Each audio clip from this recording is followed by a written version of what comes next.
నమ్మి నమ్మి అలసిపోయాము అని చెప్పండి. ఇక ఎవరిని నమ్మద్దండి.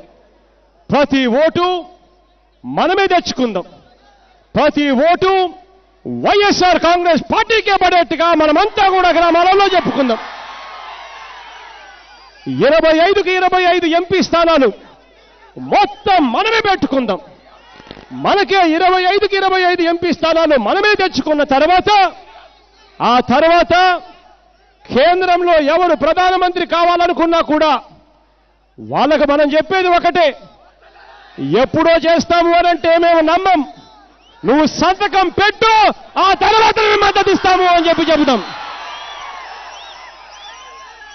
25కి 25 ఎంపీ స్థానాలు మనమే తెచ్చుకుందాం. ఆ తర్వాత ప్రత్యేక హోదా ఎలా రాకుండా పోతుందో కూడా గట్టిగా చూస్తామని చెప్పి కూడా చెప్పండి. అన్ని విషయాలను గ్రామాలలో ప్రతి ఒక్కరికి అర్థమయ్యేట్టుగా చెప్పండి అని చెప్పి మిమ్మల్ని అందరినీ కూడా కోరుతా ఉన్నా. మన ఆంధ్రప్రదేశ్ రాష్ట్ర ప్రస్తుత ముఖ్యమంత్రి జగన్మోహన్ రెడ్డి గారు ప్రతిపక్షంలో ఉండేటప్పుడు చాలా మాటలు చెప్పారండి. నేను మాట తప్పను, మడమ తిప్పను, నేను సింహాన్ని, నేను పులిని అని ఎట్లా పడితే అట్లా చెప్పారు. తీరా అధికారంలోకి వచ్చిన తర్వాత అవి ఏమయ్యాయో తెలియటం లేదు. దాంట్లో ముఖ్యంగా ప్రత్యేక హోదా, స్పెషల్ స్టేటస్, ఆంధ్రప్రదేశ్ రాష్ట్రానికి ప్రత్యేక హోదా నేను తెస్తాను, కేంద్రంలో మెడలు వంచుతాను, ఫస్ట్ నువ్వు సంతకం పెట్టు, తర్వాత నేను చేస్తా అన్నాడు. ఈరోజు ఏమైందయ్యా? ఏమైంది? ప్రత్యేక హోదా ఏమైపోయింది జగన్మోహన్ రెడ్డి అంటే రాష్ట్ర యువత అడుగుతూ ఉన్నారు. ఒకప్పుడు ఏమని చెప్పాడు తెలుసా? ఎవరిని నమ్మద్దండి, మన పార్టీకి ప్రతి ఒక్క ఓటు నాకు వేయండి, నేను ప్రత్యేక హోదా తెచ్చేస్తా అన్నావు కదా. ఎందుకు తేలేకపోయావు? ఎందుకు తేలేకపోయావు నాన్న? 23 మంది ఎంపీలను ఇచ్చారు. మళ్ళీ వచ్చి రాజ్యసభ ఎంపీలు మొత్తం 31 మంది వరకు నీకు ఎంపీలు ఉన్నారు. కేంద్రంలో ఏ బిల్లు పెట్టాలన్నా రాజ్యసభలో పాస్ అవ్వాలని నీ సపోర్ట్ కావాలి కదా. నువ్వెందుకు ప్రత్యేక హోదా అడగకుండా ఊరికే సపోర్ట్ ఇచ్చేస్తున్నావు? ఆ రోజు యువతను రెచ్చగొట్టావు కదా. నీ మాటలు విని అందరూ జగన్ ఏదో ప్రత్యేక హోదా తెచ్చేస్తాడు అని చెప్పి నీకు ఓట్లు వేశారు. నువ్వు ఇప్పుడు ఏం చేసావు? ఆ ప్రత్యేక హోదాని గాలికి వదిలేసావు నీ స్వార్థం కోసం, నీ కేసుల కోసం తాకట్టు పెట్టేశావు.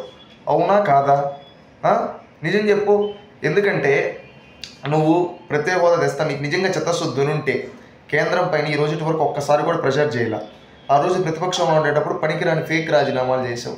ఈరోజు నిజంగా నీకు అంత చిత్తశుద్ధి ఉంటే అధికారంలోకి వచ్చిన 1 సంవత్సరంలో నీకు సెంట్రల్లో సిచ్యువేషన్ అర్థమైపోయి రాజీనామా చేసి నాకు ప్రత్యేక హోదా కావాలంటే ఇచ్చుండ్రా. నువ్వెందుకు చేయటం లేదు? మళ్ళీ ఇప్పటి వరకు దాదాపు 20-30 సార్లకు పైగా ఢిల్లీకి వెళ్ళావు. ఎందుకు వెళ్ళావో బయటకు వచ్చి నువ్వు చెప్పవు, ఏంది ఇచ్చావో బయటకు వచ్చి మాట్లాడు. ఇంకా నేను ఎలా నమ్మాలి జగన్మోహన్ రెడ్డి అని రాష్ట్ర ప్రజలు అడుగుతూ ఉన్నారు. ఈ విధంగా ప్రత్యేక హోదా అన్నారు, సెంటిమెంట్ రెచ్చగొట్టింది నువ్వే కదా. ఈరోజు ఆ ప్రత్యేక గురించి కనీసం నోరు కూడా తెరవటంలే. ఇప్పుడు రీసెంట్గా మీ వాడు కూడా గోరంట్ల మాధవ్ ఉన్నాడు. అతను ఏమంటాడు? ప్రత్యేక హోదా మేము మళ్ళీ పోరాడతాం, మళ్ళీ మా కోట్లేండి. సిగ్గుండాలి. 5 ఏళ్లలో మీరు తేలేకపోయారు. కేంద్రంతో సత్సంబంధాలు ఉన్నాయని చెప్పి రాష్ట్ర ప్రజల్ని మోసం చేశారు మీరు. అర్థమవుతా ఉందా?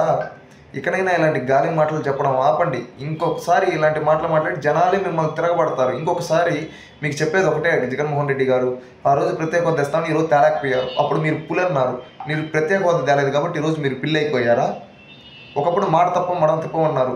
ఈరోజు ఆ ప్రత్యేక హోదా గురించి కనీసం మాట్లాడలేకపోతున్నారు. అంటే మీరు మాట తప్పారు, మడం తిప్పారు, భయపడ్డారు, భయపడి వచ్చేసారు అనుకోవచ్చా రాష్ట్ర ప్రజలు? మీకు చేత కాలేదు కాబట్టి 5 ఏళ్లలో మీరు ప్రత్యేక హోదా తేలేదని రాష్ట్ర ప్రజలందరినీ అనుకోమంటారా? మేము తప్పకుండా అదే విధంగా అనుకుంటాం జగన్మోహన్ రెడ్డి గారు. ఎందుకంటే హుందాతనంగా గౌరవంగా మీకు గౌరవం ఇవ్వాల్సింది ఇచ్చి రాష్ట్ర ప్రజలు మీకు ఓట్లు వేస్తే మీరు వాళ్ళ ఓట్లతో గెలిచి ఈరోజు కేంద్రం ముందు సాగిలు పడిపోయి మీ కేసుల కోసం, మీ తమ్ముడి కేసుల కోసం ఈరోజు రాష్ట్ర ప్రత్యేక హోదాను తాకట్టు పెట్టింది మీరు కదా. కేంద్రం నుంచి ఒక్కడంటే ఒక్కటి సాధించలేకపోయారు. ఇంకా మీరు ముఖ్యమంత్రిగా ఉండి ఎందుకు?